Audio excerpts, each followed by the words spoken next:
Hey everyone, it's been a minute. I hope you all had wonderful holidays, Rosh Hashanah, Yom Kippur, Sukkot, Shmini Atzeret, Simchat Torah, and it's been a little bit. I've been focusing on the holidays, and of course there's a lot of preparation that goes into them, from the learning to the mikvah to the food to everything.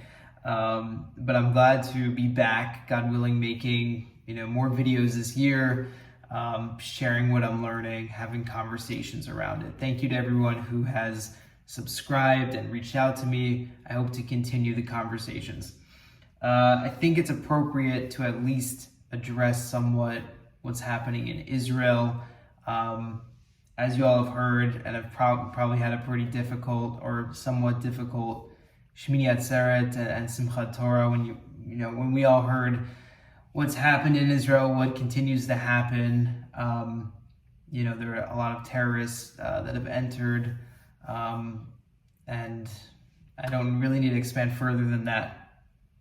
So as you know, Israel is mobilizing hundreds of thousands of reserves, to God willing, fight this war and win the war quickly. So it's been a hard couple days. I felt like I couldn't speak all of yesterday till a few hours before the evening, and it was hard to learn. And I was just sort of in a daze, completely stunned, in a daze,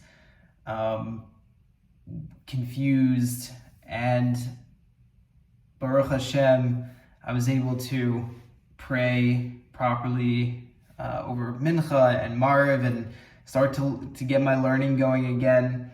And I realized that it's times like these that we always need to, but especially times like these where we just need to enter into faith, tap into that place that's above logic, and realize that we can't see the entire picture.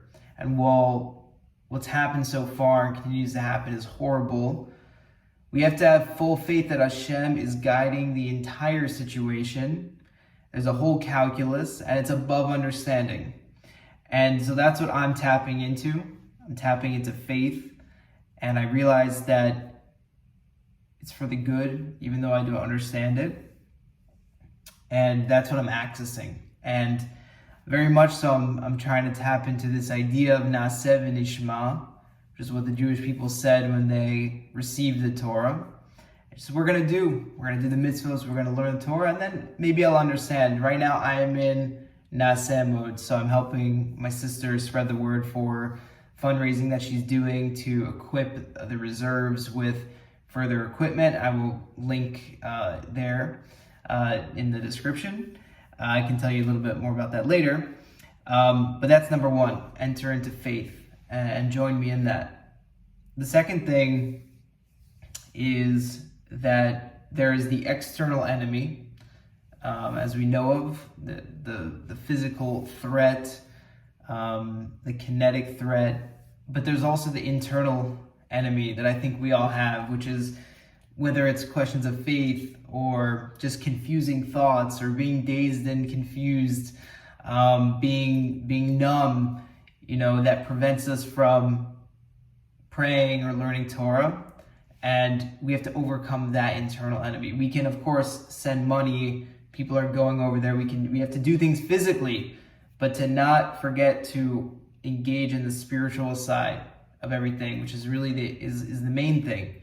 So as much as possible, I am continuing to work to overcome the internal enemy that is telling me to go to sleep, that's telling me to not learn as much, relax, look at the news, that sort of thing, and overcome that and, just grind.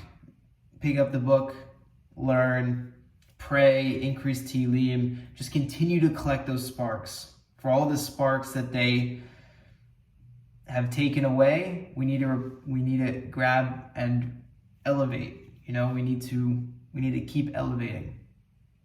So that's what I would say, just overcome the internal enemy as much as you can. And thirdly, Tefilah.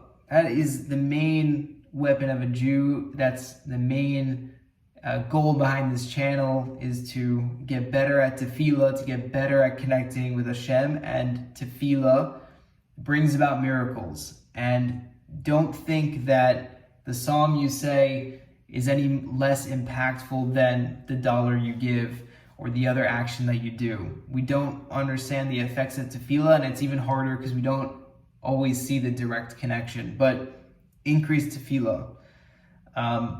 The terrorists, if you look at the Hebrew name, they are Yishmaelim, right? And I heard this from the Yanuka, who was saying that if you look at the root of everything, you see who's attacking us. The root of that word is Shema, which is here, meaning when our Tefilah isn't good, Hashem's not hearing our Tefilah, then that's when, God forbid, we're attacked by Muslim terrorists. And so the tikkun for that is to increase our Tefilah. So let's increase our Tefilah, say Tehillim. Hashem will hear our prayers. Other than that, focus on unity, focus on kindness, loving every Jew. The second Beis HaMikdash was destroyed due to baseless hatred, and it's going to be rebuilt. The third Beis HaMikdash is going to be rebuilt due to baseless love. So let's love every Jew, let's love every person, and let's continue to pick up sparks, do mitzvot, learn Torah, and I hope all this turns around very soon. I hope it's a wonderful 5784 for everyone, and I'm really excited to continue to get to know you all and continue making videos and learning with you this year. So about that fundraiser that my sister is doing, I will put a link about that in the description below. But essentially, they are running around to stores, buying up equipment, whether that's knee pads for soldiers or gloves or helmets, anything that they can get so they can get it over to the reserve so they have top-of-the-line gear. A lot of the soldiers who have been called in have been given equipment by the Israeli army, but it's not the best equipment. So for example, you have someone who was given a helmet from 1980 that doesn't have any padding, which makes it really hard to run in. Or a bulletproof vest, but it doesn't have the ceramic protector in the back. So you can tell that a lot of soldiers are scared about going to defend the Jewish people because they haven't been given the right equipment. So as much as we can do, that's what her cause is focused on, is getting them equipment and also buying more bulletproof vests, which is a big initiative as well. So feel free to donate there. 100% of the funds are going to buying the equipment and transporting the equipment and getting it directly into the hands of soldiers who are defending the Jewish people. And there are a lot of other causes out there, whether it's medical, so look into those as well. There are a lot of links going around, so definitely do your due diligence.